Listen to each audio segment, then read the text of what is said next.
So I'll be giving a talk on making global science inclusive, leadership lessons from students, communities, and international society. So I'll basically be using myself as a case study for my presentation.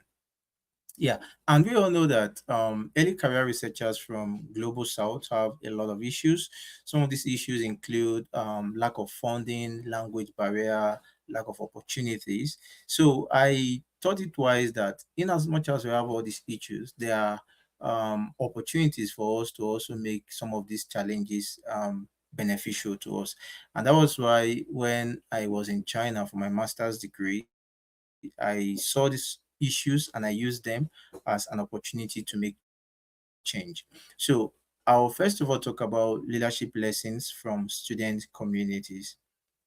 Yeah, so when I was in China, I was opportune to serve in various student communities. For instance, I was the president of International Student of Wuhan Botanical Garden, likewise the financial secretary of Nigerian Student in Wuhan.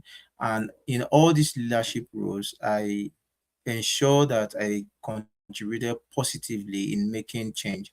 And some of the things I was able to do when I was the president of international students was to create an inclusive environment. Yeah, so I was the president and I had two other And I'm exco's. sorry, So we it worked looks with like an inclusive environment you to are enable not sharing international your students PowerPoint. to strive in their academics. And what we did was to organize meetings, was to organize events that will bring about to strive in their academics. The other thing we did was to always advocate and support student initiative. So we had an opportunity of having series of meetings with the leadership of Wuhan Botanical Garden, where we presented some of the issues that we were facing. And one thing we had to do was we were very lucky because the leadership of Wuhan Botanical Garden were able to listen to our cries and they did almost everything we requested for. And also, we also created opportunities for peer mentorship and networking. So, what we did was to always send opportunities to international student opportunities that are beneficial to them.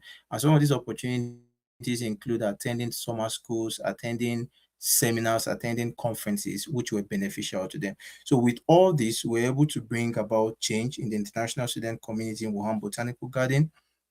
And these opportunities also open students to more scholarship opportunities, more conference opportunities, and also exposing them to things that has to do with open science. Yeah, because we had an event where we had few weeks of R training where students were taught on how to use R and R Markdown. Yeah, so these are some of the examples of what we're able to do when we're serving in the student leadership. So the other example I'll be giving will be leadership lessons from international societies. Yeah, and one thing I always know is that as an early career researcher, one of the best things you should do is to endeavor to join societies or professional bodies in your field. Yeah, these are ways you can learn and know more about your field. And what are some of these opportunities that these societies offer? One of them is global collaboration insight. Yeah, you get to meet tons of people in your field and you get the opportunity of collaborating with them. Another thing international society gives is effective communication. Yeah, by being part of international societies, you get the opportunity of attending conferences most of the times for free. Example, SOTI, Society for Open Transparent Society for Open, Transparent, and Transparent Ecology and Evolutionary Biology, SOTI. They give opportunity for early career researchers to attend their conferences and present their papers. Likewise, other associations like Botanical Society of America, Society for the Study of Evolution, and SSB, Boson, and thereabout. So you get the opportunity to effectively learn how to communicate. Another thing is inclusive leadership. Yeah, so some of these things this association offer is leadership, whereby as an early career researcher, you can serve in committees. And serving in these committees simply means you get to know or get to hear first-hand information about things that are happening in the association and you get to build leadership skills. And that's one of the major reasons why I will always encourage early career researchers to always join international societies and seek leadership position in those societies.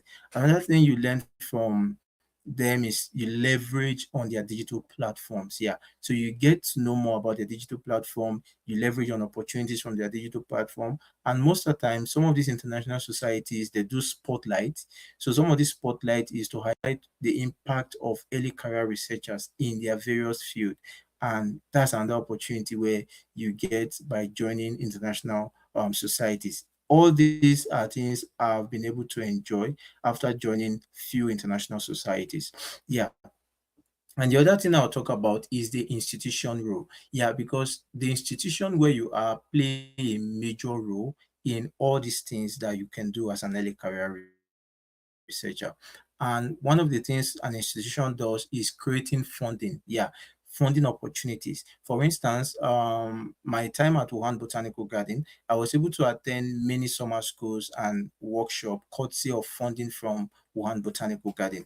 And this funding, I use them majorly I use them majorly to benefit myself and also to seek collaboration. I give you an example. I'm currently working on a paper. It's currently under publication anyway, under review with Chinese Open Science Network. And how did I get about to know about Chinese Open Science Network? I was able to attend a 6 week course at Sichuan Banana Tropical Botanical Garden, where I got to know more about open science, having learned about open science from Salty Conference. So when I got back from that 6 weeks workshop, I became very interested to know more about open science and also to talk about open science to early career researchers.